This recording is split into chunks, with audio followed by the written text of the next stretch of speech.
Es día de aprender algo más y hacer una buena reflexión para ser mejores en la vida.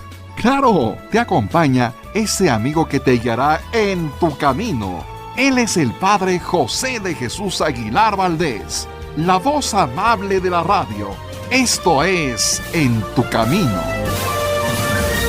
Por supuesto que conoces los sacramentos. Sabes perfectamente que son 7.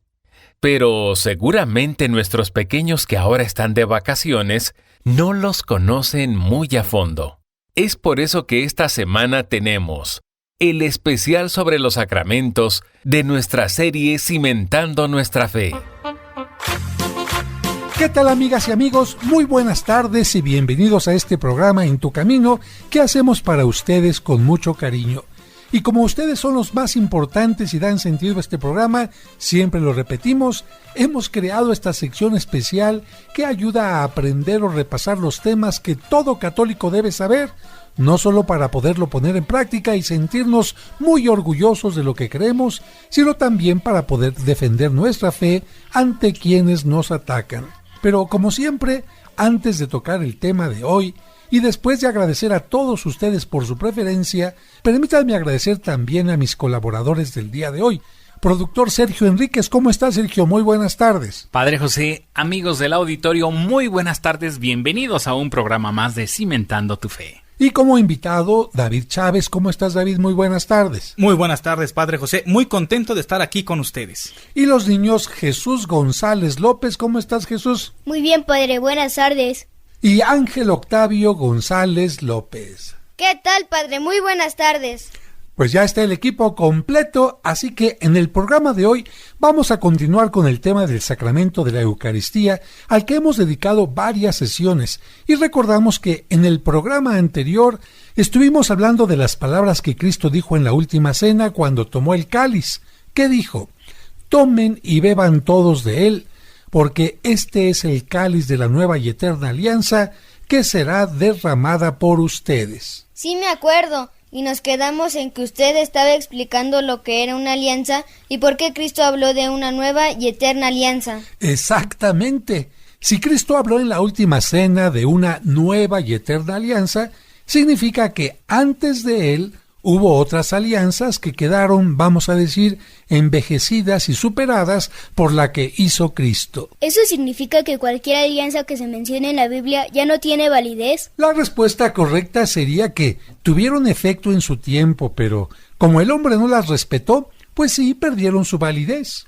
Y en esto tengo que ser muy claro, Dios no falló, falló el hombre. Y aunque quedaron envejecidas aquellas alianzas, sin embargo las tenemos que comprender para entender en qué se basa la alianza que Cristo hizo con nosotros. En el programa anterior me quedó muy claro que las alianzas son como un pacto o contrato donde las personas se comprometen a cumplir algo.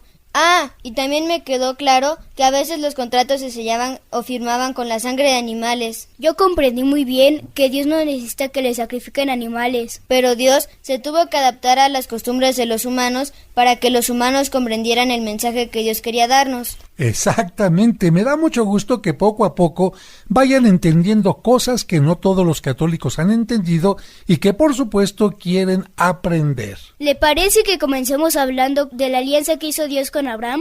Me parece muy bien, Jesús, porque esa es la alianza que todos los niños aprenden en el catecismo. Y para entender su situación, la situación de Abraham, tenemos que tratar de pensar como pensaban en su tiempo. Insisto, no es que Dios nos quiera enseñar que es bueno tener varias esposas o que se pueda tener hijos con las esclavas o sirvientas. Más bien tenemos que entender que no siempre la gente ha pensado igual.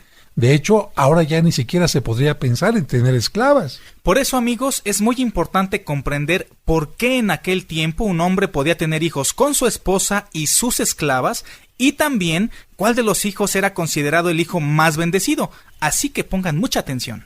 A ustedes, niños, y a todos los que nos escuchan, les voy a pedir que piensen que en tiempo de Abraham no había los medicamentos que tenemos ahora, ni los antibióticos que pueden ayudarnos a acabar con las bacterias. No había medicamentos para la diarrea, ni para la calentura, ni vacunas, ni penicilina.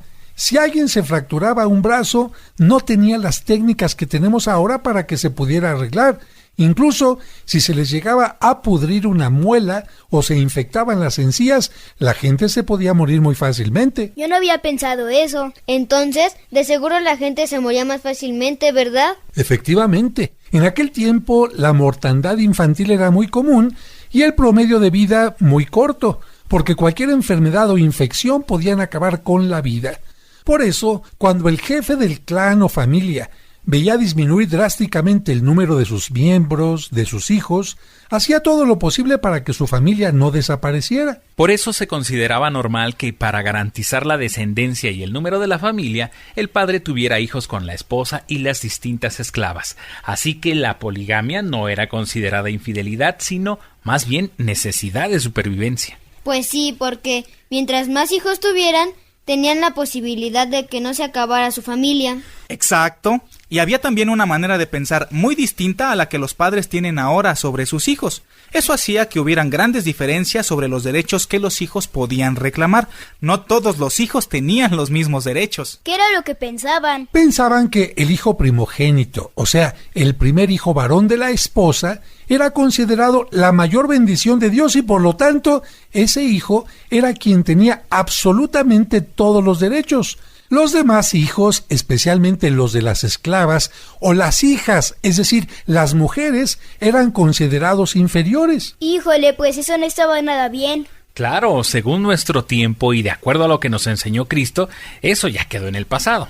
Pero con esto entendemos que Abraham no solo deseaba tener hijos para asegurar la prole, es decir, la descendencia.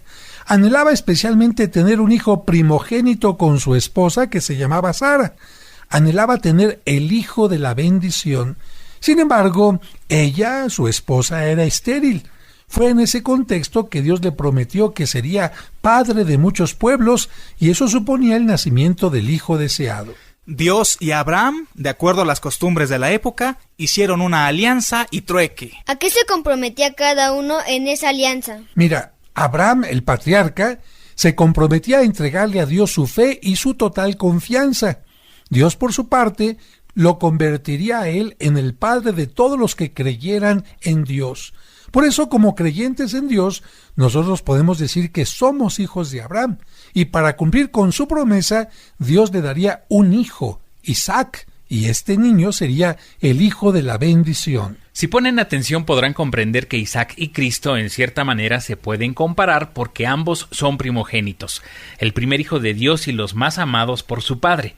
Así como Abraham lo que más amaba era a su hijo Isaac, también lo que Dios más ama es a su hijo Jesucristo. Y la otra comparación que podemos entender es que los dos, Abraham y Dios, estuvieron dispuestos a entregar en sacrificio lo que más amaban. ¿Qué era lo que más amaban? Pues a su hijo. Y esto lo hacían para hacer una alianza. Abraham estuvo dispuesto a entregar a su hijo en sacrificio para manifestar su amor a Dios, y Dios no dudó en sacrificar a su propio hijo para manifestar su amor a la humanidad. Ahora sí ya entendí en qué se parecen Isaac y Cristo. Muy bien, qué bueno. Y si les parece, antes de ir al corte, vamos a escuchar este canto que nos recuerda que Abraham es el padre de todos los creyentes. Y es un canto que los niños en el catecismo utilizan no solamente para recordar quién es Abraham, sino también para hacer ejercicios del cuerpo. Mano derecha, mano izquierda, pie derecho, pie izquierdo. ¿Vamos a escucharlo? ¡Sí! En tu camino.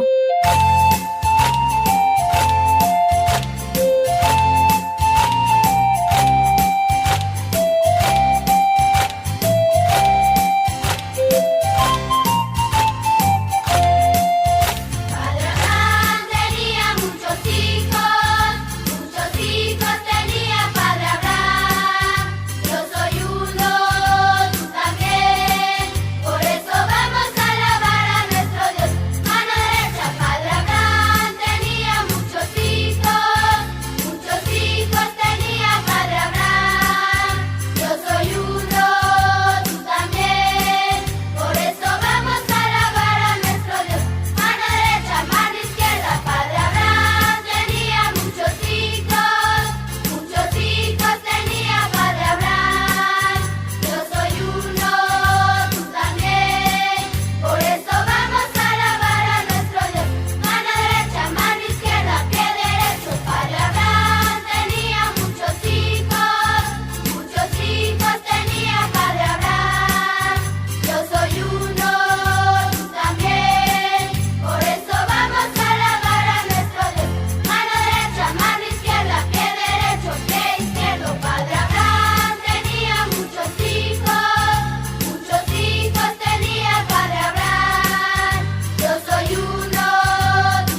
En tu camino. En tu camino, un programa para encontrar la meta. Dios te salve María, Virgen sin mancha. Seguramente en algún momento te has hecho preguntas como estas. ¿Qué son las advocaciones marianas? ¿Acaso hay varias vírgenes? ¿Cuál fue la primera imagen de la Virgen María que llegó a México y dónde se encuentra? Conoce las respuestas a estas preguntas y mucho más sobre la Virgen María y sus advocaciones escuchando los sábados marianos de En tu Camino. Ruega siempre, Señora, hoy te rogamos. Por eso, precisamente en este programa tratamos de que tú conozcas algunas de las advocaciones, historias y cosas que se escriben, que se componen, que se esculpen, que se pintan en honor a la Virgen María. Dios te salve María, Virgen sin mancha. Te esperamos el próximo sábado en su nuevo horario, a las 12 del mediodía. Todas las imágenes recuerdan a una sola mujer, a una sola Virgen María, pero tiene muchos distintos rostros a través de lo que han hecho los pintores, los artistas. Recuerda, los sábados marianos de En tu Camino a las 12 del mediodía. Y bendito tu vientre, Madre de Dios. Sigamos escuchando nuestro especial sobre los sacramentos.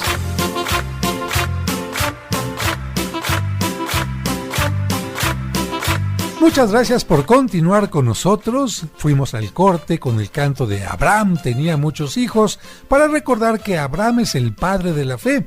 De hecho, los judíos consideran a Abraham el padre del judaísmo, los musulmanes consideran a Abraham el padre del Islam y nosotros los católicos consideramos también a Abraham nuestro padre. ¿Por qué? Porque fue el primer hombre que creyó en el Dios único y verdadero.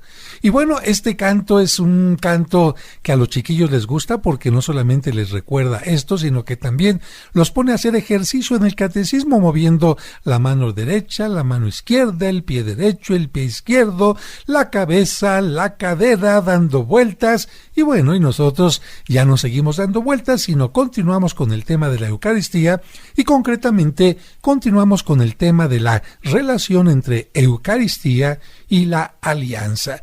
Por eso, para continuar hablando del tema, es importante hablar de la pedagogía de Dios, o dicho de otra manera, hablar de que Dios se adapta al ser humano para mostrarle su amor y también el camino de la salvación. Y esto es muy importante porque a veces la Biblia nos sorprende porque parece presentarnos a un Dios no bueno y misericordioso, sino más bien a un Dios semejante a los dioses que tenían los griegos o los romanos, que de acuerdo a su mitología no les interesaban las necesidades y sufrimientos del ser humano, y en cambio estaban deseosos de ofrendas y se mostraban impacientes, inclementes y coléricos.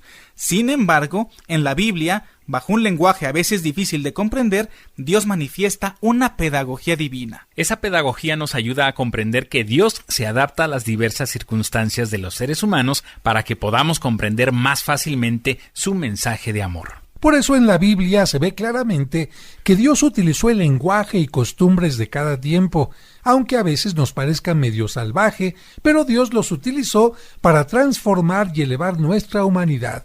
Podemos decir que así como el papá se pone al nivel del niño para que el niño le entienda, Dios se puso en nuestros zapatos. Por eso, Dios acepta en algunas partes de la Biblia la poligamia, como en el caso de Abraham o de Jacob, que les permite que puedan procrear hijos con su esposa y sus esclavas, pero posteriormente en la Biblia exigirá fidelidad del esposo a una sola mujer. También al principio parece exigir sacrificios de animales, pero después dirá que ya no son necesarios, sino más bien exige justicia y la transformación del corazón. También inicialmente parecerá estar de acuerdo con el asesinato de los enemigos, como cuando David mata a Goliat o cuando el profeta Elías decapita a los sacerdotes falsos, pero posteriormente la exigencia será respetar la vida del prójimo e incluso amar a los enemigos. Por eso tenemos que entender que no se trata de que había un Dios en el Antiguo Testamento y uno en el Nuevo Testamento, sino que es un mismo Dios que se va adaptando a las situaciones concretas de cada época. Exactamente. Para comprender las intervenciones de Dios a lo largo de la historia, es necesario conocer el contexto de cada época, sus usos y costumbres.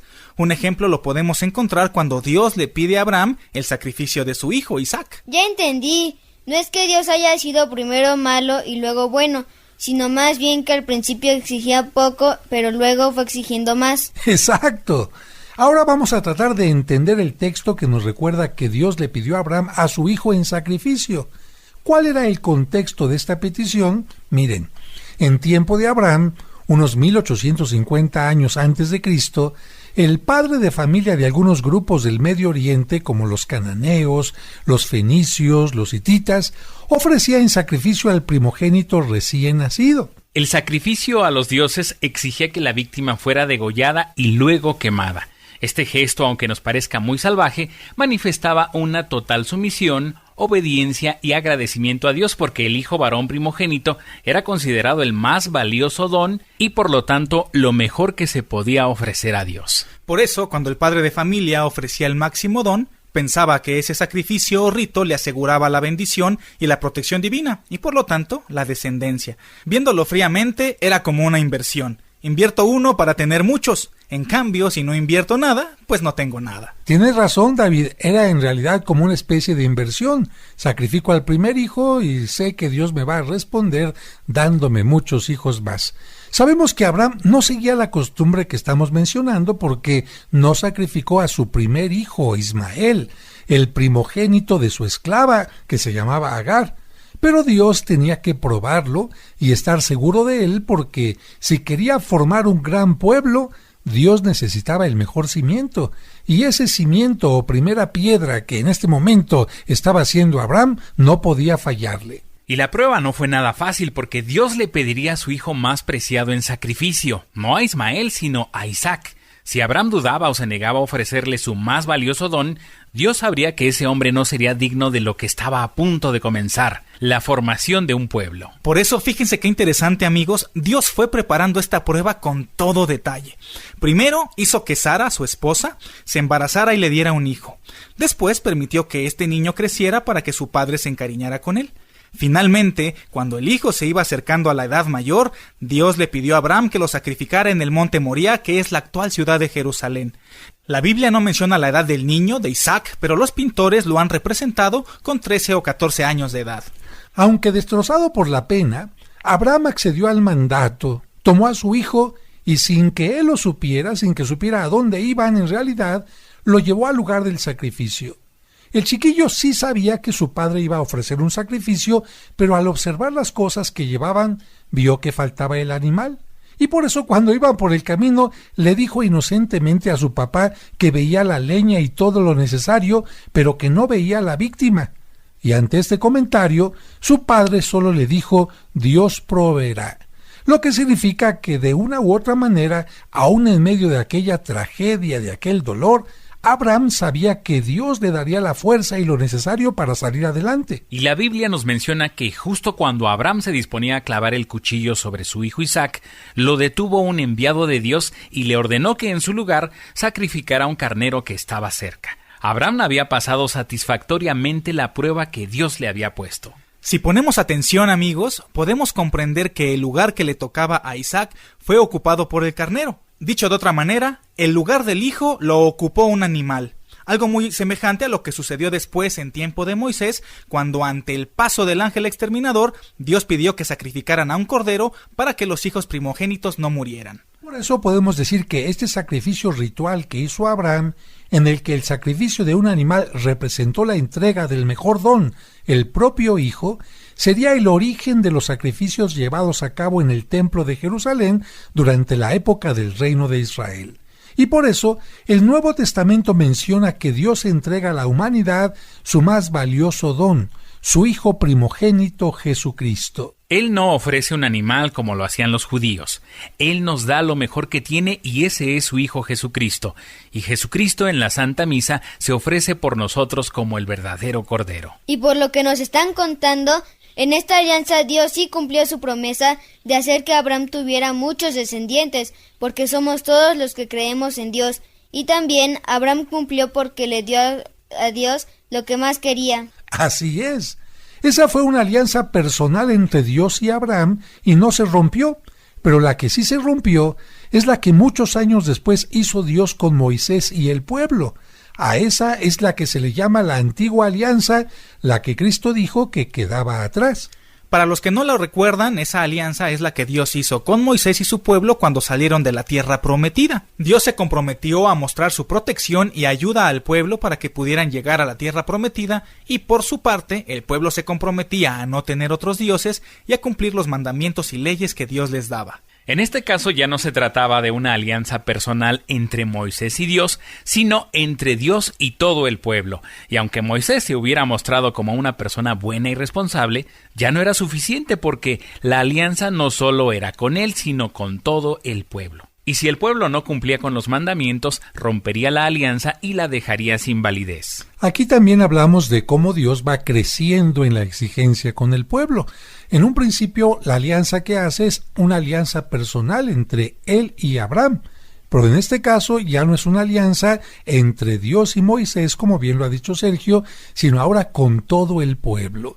Y esto significa un problema grande porque el pueblo está formado por muchas personas, no solo una o dos, y Dios quiere que el pueblo aprenda a cumplir como pueblo.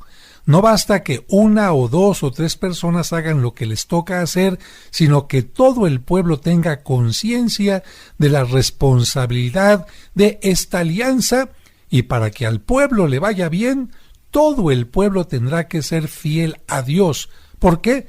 Porque Dios no solamente es fiel con uno del pueblo o con dos, sino Dios es fiel con todo el pueblo. Vamos a ir a un breve corte para continuar hablando de esto que es la nueva y la eterna alianza, comparados con la antigua, con la vieja alianza. Yo soy el pan de vida, el que viene a mí no tendrá hambre, el que cree en mí no tendrá sed. Nadie viene a mí. Tenemos que hacer una pausa y volvemos rápido con la explicación de los sacramentos en Cimentando Nuestra Fe. ¿Sabías que mediante una pequeña lectura que hagas cada día durante un año, habrás comprendido qué es la Biblia y cómo se formó? Además, conocerás el origen del pueblo judío, cuál es el sentido de los 10 mandamientos. Sabrás también cuáles son los libros sapienciales. Conocerás la relación entre el Antiguo y el Nuevo Testamento. Además, cuáles fueron las palabras de Jesucristo y muchos temas más. 365 días para acercarse a Dios. Adquiérelo en la parroquia de los Santos Cosme y Damián, Serapio Rendón 5, Colonia San Rafael, a 2 calles del Metro San Cosme. O pregunta por los envíos y la versión digital enviando un mensaje a través de WhatsApp a los teléfonos 55 55 66 7744 o al 55 5705 5939. 365 días para acercarse a Dios. Un libro del Padre José que te hará crecer en tu vida espiritual y te hará descubrir que Dios está más cerca de ti de lo que te imaginas. En tu camino, un programa para encontrar la meta. En tu camino, un programa para encontrar la meta.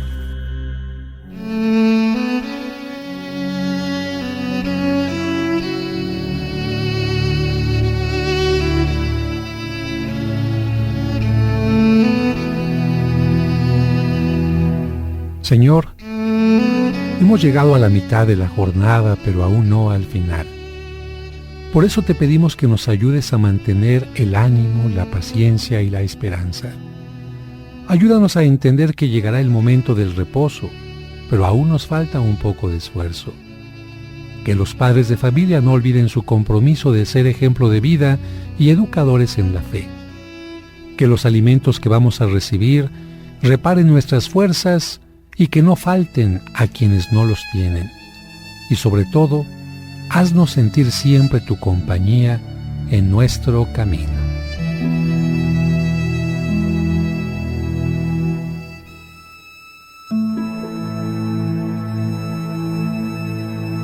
Sigamos escuchando nuestro especial sobre los sacramentos. En tu camino. Muchas gracias por continuar con nosotros en este programa especial sobre la Eucaristía, concretamente con el tema La Alianza, la nueva y eterna alianza. Y antes de ir a un corte, estábamos hablando de aquel momento en que ha salido el pueblo de Egipto con Moisés a su cabeza, han llegado al monte Sinaí, y antes de que empiecen su travesía por el desierto, Dios dice: señores, tenemos que caminar juntos. Si ustedes caminan por su lado, ¿quién sabe a dónde lleguen? Si ustedes caminan por su lado, yo no me comprometo a cuidarlos, a alimentarlos, a protegerlos. Pero si ustedes quieren que los cuide, tendrán que ser fieles a este Dios que les ha dado la libertad, a este Dios que los va a llevar por el camino, y tendrá que confiar en que lo que yo les estoy pidiendo es necesario para que lleguen a la tierra prometida. Si yo les doy unos mandamientos, será precisamente porque estos mandamientos les servirán para crecer como pueblo. Y como ya hemos dicho que en aquel tiempo las alianzas, los contratos se hacían sellándolos con la sangre de algún animal, pues Moisés sacrifica un animal y con aquella sangre rocía al pueblo, como diciendo: Señor, estamos todo el pueblo aceptando este compromiso. Lamentablemente, vamos a ver en la Sagrada Escritura que esta alianza, que se hizo con tanto cariño al principio, con tanta alegría, fue rota en muchas ocasiones, no por Dios, sino por el pueblo. Dios cumplió su parte porque les concedió que llegaran a la tierra prometida, pero el pueblo no cumplió con la suya, con su parte. No obstante, Dios no rompe la alianza, tiene un poquito de paciencia, se hace el disimulado y Dios sigue siendo fiel al pueblo. Pues sí, siguió siendo fiel y les tuvo mucha paciencia, pero como pasaron los años y el pueblo no supo valorar el amor de Dios, Él quiso darle una lección y permitió que otros pueblos lo invadieran. Así fue como los asirios y babilonios destruyeron Jerusalén y su templo, tomaron presos a los hebreos y los llevaron al exilio en Babilonia. Y es que, como dice el dicho, nadie sabe lo que tiene hasta que lo ve perdido. Dios sabía que el pueblo necesitaba perder lo que Él le había dado para que volviera a valorarlo, y afortunadamente así fue. Cuando estaban en Babilonia se pusieron a llorar y a extrañar los tiempos en que Dios los bendecía, y sólo así hicieron el propósito de cambiar. Precisamente aquel momento que nosotros conocemos como el exilio, esta etapa en Babilonia, es la que va a hacer que el pueblo reflexione, añore el pasado, añore la relación con Dios, pero pues ellos están seguros de que han actuado tan mal que Dios nunca los va a perdonar. Sin embargo, Dios les manifiesta que les ofrece el perdón y les permitirá regresar o no regresar. Esto lo vamos a ver después. Ahora yo te invito a que escuches este canto que se llama Señor, nos mandaste al desierto. Y este canto está precisamente en referencia a lo que pensaba el pueblo judío cuando había salido de Jerusalén a Babilonia. Nos mandaste al desierto, ¿pero para qué? ¿Para abandonarnos? ¿Para castigarnos únicamente? ¿O para cambiar nuestra mente y nuestro corazón? Precisamente este canto, Señor, nos mandaste al desierto, se utiliza en épocas como la Cuaresma, épocas en las que el ser humano tiene que pensar un poquito hasta dónde me he alejado yo de Dios, hasta dónde yo no he cumplido mi parte cuando Dios me bendice con salud, con vida, con oportunidades e incluso con problemas, porque los problemas a veces me hacen pensar, buscar nuevos caminos, tener nuevas actitudes o incluso volver la mirada nuevamente hacia ese Dios al que he abandonado. Vamos a escuchar este canto, Señor, nos mandaste al desierto.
Canto hermoso que nos invita a reflexionar lo que el pueblo sufrió en el exilio. Pero es que también habían pasado ya muchas cosas.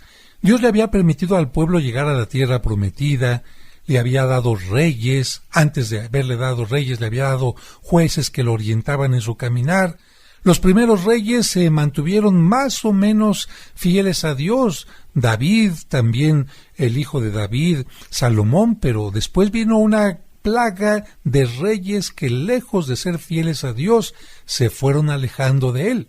Dios les mandó profetas, pero el pueblo y los reyes no solo no escucharon a los profetas, sino que incluso los asesinaron a pedradas de distintas maneras, y fue cuando, hacia el año 600 antes de Cristo, todavía faltaba bastante para que naciera Cristo, Dios dice: no han entendido, tendré que poner mano dura y permitir que sean exiliados. Viene la destrucción del templo, viene la destrucción de Jerusalén y viene el exilio desde Jerusalén hasta Babilonia. Pero nosotros vamos a regresar después del corte para saber qué es lo que pasó después. No le cambien. Tenemos que hacer una pausa y volvemos rápido con la explicación de los sacramentos en Cimentando Nuestra Fe.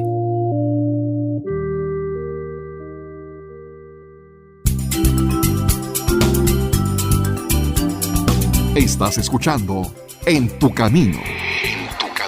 Con el Padre José de Jesús Aguilar Valdés, la voz amable de la radio. Programa para encontrar la meta.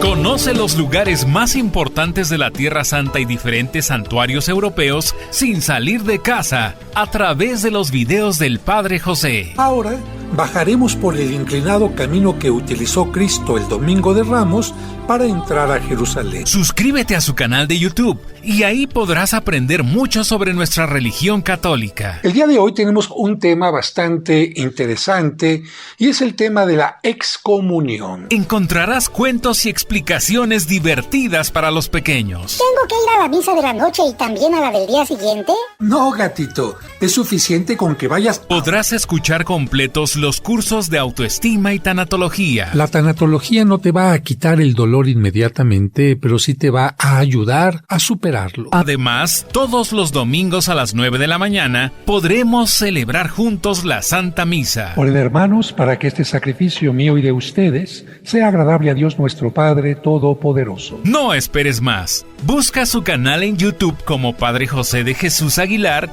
y suscríbete. Sigamos escuchando nuestro especial sobre los sacramentos.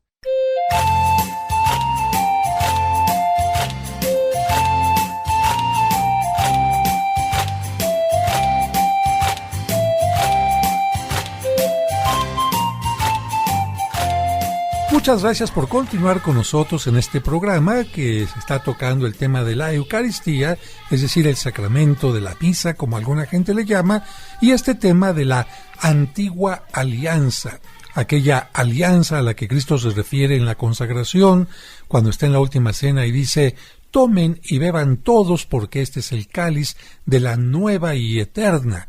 Esto significa que si hay una nueva y eterna alianza, la antigua queda hecha a un lado. ¿Y cuándo fue esa antigua alianza? Precisamente mencionábamos ya en los segmentos anteriores que cuando Moisés y el pueblo se comprometieron a serle fieles a Dios. No lo cumplieron y sin embargo Dios no rompió la alianza, como que se hizo el disimulado, como que quiso manifestar su paciencia, su ternura, su misericordia, pero era demasiado. Y llegó el momento en que Dios tendría que hacerles entender lo que significa fidelidad, lo que significa responsabilidad. Yo doy, ustedes tienen que dar. Yo amo, ustedes tienen que amar. Y precisamente vamos a continuar hablando de qué es lo que pasó después de esta época del exilio. ¡Ay, pobrecitos! ¿Y Dios les concedió regresar a Jerusalén? Sí, sí se los concedió, pero tuvieron que pasar 70 años para que les ayudara a regresar. El pueblo, por supuesto, que tenía deseos de cambiar y hasta inventaron lugares de reunión para repasar los mandamientos y la Sagrada Escritura, pero poco a poco otra vez se les fue olvidando y regresaron a las mismas. Esto que dice David es muy importante. Antes de esta época del destierro, los judíos no tenían lugares para reunirse y repasar la palabra de Dios. El lugar único que tenían para reunirse y medio escuchar un poquito era el templo, por lo que el pueblo, podemos decir, era un tanto analfabeto en lo que se refiere a la Sagrada Escritura. Solamente conocían la palabra de Dios los rabunís, los rabinos, los maestros, pero el pueblo no tenía gran conocimiento. Por lo que cuando estaban allá en Babilonia dijeron: ¿cómo le haremos para que no se nos olvide lo que Dios nos ha pedido? Que no se nos olviden los mandamientos, el pacto que hemos hecho con Dios. Y entonces así se vio necesario que cada población debería levantar un pequeño cuarto, sencillo, sin gran ornamentación, llamado sinagoga. Porque en realidad la palabra sinagoga significa la agrupación que se reúne para escuchar la palabra de Dios, es decir, las personas como tal. Y en cada lugar, pues el que sabía más tenía que instruir al pueblo. Así es que cada sinagoga estaba administrada por un rabino, por un rabuní, por un rabí, y esto significa que ya para tiempo de Cristo había sinagogas en todas partes. Por eso es que Cristo, como todos los judíos, asistía al templo de Jerusalén 1 o 2 veces al año, pero en cambio a la sinagoga tenía que asistir todos los sábados. Sin embargo, como sucede también en nuestras iglesias católicas, no porque la gente vaya a misa los domingos y escuche las lecturas, no porque la gente vaya a misa y esté participando en los ritos, significa que ya esté siendo una buena persona. Ojalá fuera así, pero no siempre es así. Así que los judíos, los hebreos, como les llamamos los israelitas, también tuvieron una actuación nada agradable. Por supuesto, Padre José, porque, ya lo dijimos, faltaron a todos los mandamientos. Creyeron en otros dioses y adoraron ídolos, no le dedicaron a Dios el día que Él les pedía a la semana, no respetaron a sus padres, mintieron, juraron en vano, se mataron entre ellos, se robaron mutuamente, no respetaron a la mujer de su prójimo, etcétera, etcétera. Y lo curioso es que cuando el pueblo se daba cuenta que había roto la alianza, se le ocurrió que podían enmendarla ofreciéndole a Dios sacrificios de animales. Pero Dios les dijo que eso no era suficiente. Pues no, el templo estaba lleno de uno y otro sacrificio de corderos, carneros, palomas, pichones, en fin, pero la sangre de los animales no iba a purificar al pueblo. Sería necesario el sacrificio de Jesucristo. Pero antes de continuar hablando de esto, vamos a escuchar otro canto que nos recuerda los sacrificios que Dios nos pide.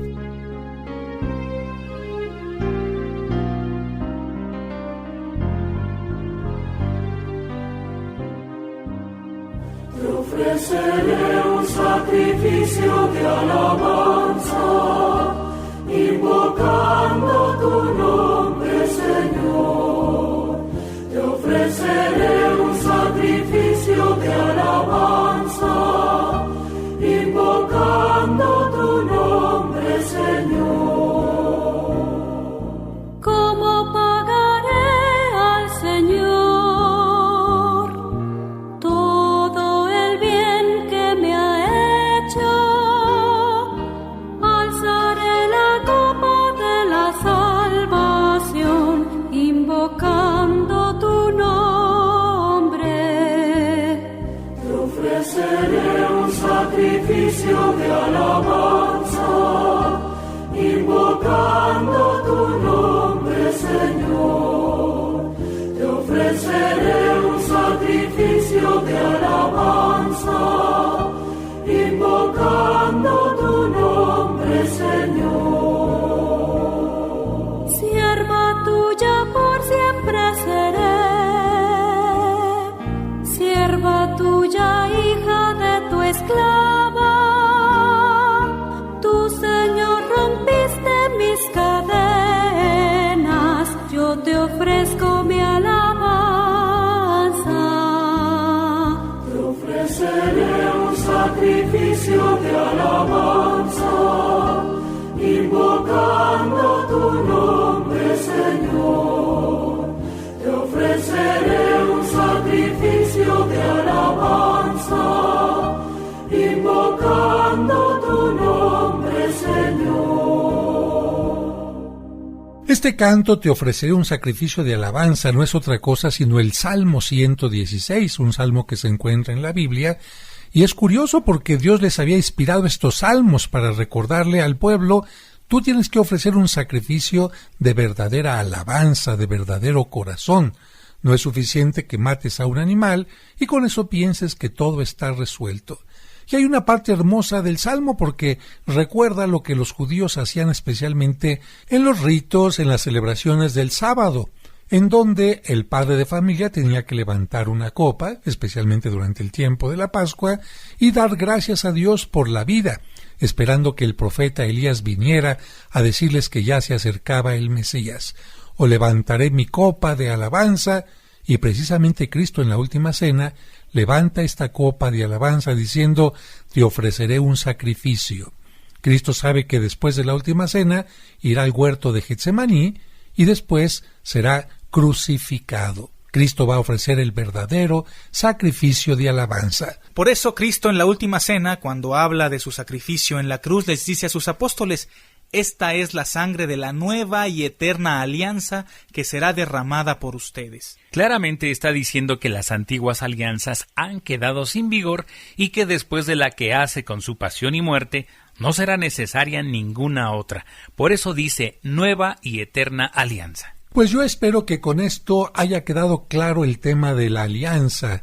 Cuando Cristo dice, este es el cáliz de la nueva y eterna alianza, nos ayuda a entender que ningún sacrificio que usted lleve a la iglesia, ninguna oración que haga, ninguna ofrenda, ninguna cosa que le ofrezca a Dios, será mucho mejor que el sacrificio que Cristo hace por nosotros en la Santa Misa. Por eso la Santa Misa es el principal de los sacramentos y es el punto en el cual nos tenemos que reunir como comunidad. El próximo programa también estaremos tratando asuntos interesantes que tienen que ver con la misa, cómo se divide, cómo entender cada parte. Pero por ahora tenemos que despedirnos. Muchas gracias, David Chávez. Gracias, Padre José, y nos escuchamos en la próxima. Muchas gracias, Sergio Enríquez. Amigos, muchísimas gracias por acompañarnos. Los esperamos para cimentar su fe. Muchas gracias, Ángel. Gracias a usted y nos vemos en la próxima. Y muchas gracias, Jesús. Me voy contento porque aprendí mucho. Y sobre todo, muchas gracias a ustedes. Que Dios les bendiga. ¿Qué tal? Los pequeños que están en casa por su periodo de vacaciones han aprendido más sobre este sacramento. Pero mañana los esperamos en nuestra siguiente emisión de Cimentando nuestra fe, aquí en tu camino.